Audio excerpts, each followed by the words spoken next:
जय श्री राधे गोविंद श्री हरिदास।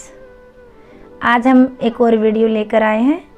इस वीडियो में हम अपने राधे गोविंद की पोशाक तैयार करेंगे और इसके साथ साथ एक कथा भी सुनेंगे। आप सब यह तो जानते ही हैं कि होनी को कोई नहीं टाल सकता। प्रभु ने जो समय हमारे लिए निश्चित किया है उससे हम चाहे कितना भी भाग लें, लेकिन उसको टालना बिल्कुल असंभव है। इसी पर गरुड़ पुराण में एक कथा आती है। आज हम उसी कथा को सुनेंगे। तो चलिए अब कथा शुरू करते हैं। एक समय की बात है जब भगवान विष्णु को भगवान शिव से किसी विषय पर बहुत ज़रूरी बात करनी थी।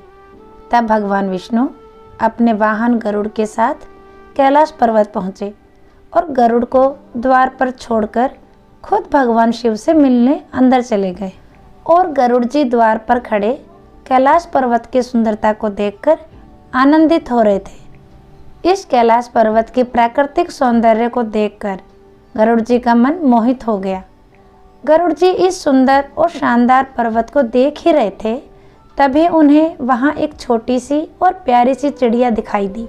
गरुड़ उस छोटी सी चिड़िया को देख ही रहे थे, तभी वहाँ मृत्यु के सम्राट यमराज कैलाश पर्वत पहुँचे और वह उस छोटी सी चिड़िया को आश्चर्य की नज़र से देखने लगे। वहाँ खड़े गरुड़ ने जब यमराज को उस छोटी सी चिड़िया को आश्चर्य भरी नज़रों से देखते हुए देखा, तब गरुड़ को समझ में आ गया कि अब इस प्यारी सी चिड़िया की मृत्यु निकट है और यमराज अवश्य ही इसे अपने साथ यमलोक ले जाएंगे। यह सोचकर गरुड़ जी को बहुत दया आई, क्योंकि वह उस प्यारी सी चिड़िया को मरता नहीं देख सकते थे। ऐसे में गरुड़ ने फैसला किया कि वह उस प्यारी सी चिड़िया की जान अवश्य बचाएंगे। तब गरुड़ ने अपने पंजों से उस छोटी सी चिड़िया को पकड़ा और यमराज की नज़रों से हजारों मील दूर एक घने जंगल में छोड़ दिया। चिड़िया को छोड़ने के बाद गरुड़ कैलाश पर्वत पहुंच गए। उनके मन में शांति थी कि अब उस प्यारी सी चिड़िया की जान बच जाएगी। यह जानते हुए भी कि उस छोटी सी चिड़िया की आत्मा को यमराज अपने साथ यमलोक ले जाएंगे, फिर भी गरुड़ ने यमराज से पूछा कि आप उस छोटी सी चिड़िया को आश्चर्य की दृष्टि से क्यों देख रहे थे। गरुड़ के ऐसा पूछने पर यमराज हंसे और गरुड़ से कहा कि इस जगत में हर जीव की मृत्यु निश्चित है, लेकिन मृत्यु के साथ साथ उस जीव की मृत्यु का स्थान भी निश्चित होता है।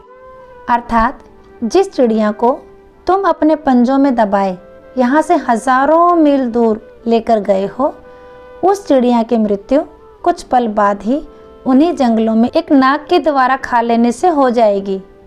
और अब वह चिड़िया यहाँ से हजारों मील दूर उसी जंगल में है। निश्चित है अब तक उस चिड़िया को उस नाग ने निगल लिया होगा। इसी कारण से मैं उस चिड़िया को आश्चर्य भरी नज़रों से देख रहा था और मन ही मन यही सोच रहा था कि आखिर यह चिड़िया कुछ ही पल में हजारों मील दूर उन घने जंगलों में कैसे पहुंचेगी, लेकिन इस असंभव काम को तुमने संभव कर दिया। यमराज की इस बात को सुनकर गरुड़ को समझ में आ गया कि मृत्यु को कभी टाला नहीं जा सकता। जिस जीव ने जन्म लिया है उसकी मृत्यु होनी निश्चित है। मृत्यु जीवन का असंभव हिस्सा है जिसे हम कभी नहीं टाल सकते, और इसीलिए चाहे कितनी भी चतुराई की जाए मृत्यु कभी टाले नहीं टलती। इसलिए भगवान श्री कृष्ण कहते हैं, करता तो वह है जो तू चाहता है, परंतु होता वह है जो मैं चाहता हूँ। कर तो वह जो मैं चाहता हूँ, फिर होगा वो जो तू चाहता है। मेरे कान्हा की कही हुई ये पंक्तियाँ थोड़ी समझने में मुश्किल है, लेकिन अगर समझ में आ गई तो ज़िंदगी बहुत ही आसान और सरल हो जाती है। तो आज की यह कथा यहीं समाप्त होती है। और आपको हमारे राधा गोविंद की ड्रेस प्रिपरेशन कैसी लगी कमेंट में ज़रूर बताइए। नेक्स्ट वीडियो में हम इसी ड्रेस में अपने राधे गोविंद का श्रृंगार दिखाएंगे और श्रृंगार के साथ साथ एक नई कथा भी सुनेंगे। तो तब तक के लिए राधे राधे। और हाँ, अगर वीडियो अच्छा लगा है तो लाइक, शेयर और सब्सक्राइब ज़रूर करें। तो सबको प्रेम भरी राधे राधे।